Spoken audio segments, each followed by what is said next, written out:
So, double bottom line and triple bottom lines in accounting. So, triple bottom line, 3BL, and double bottom line sa accounting.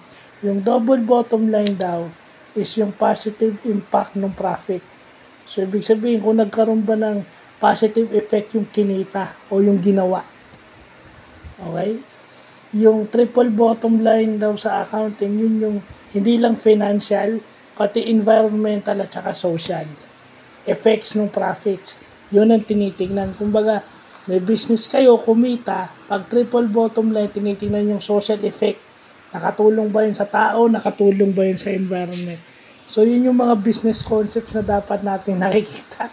Well, yun.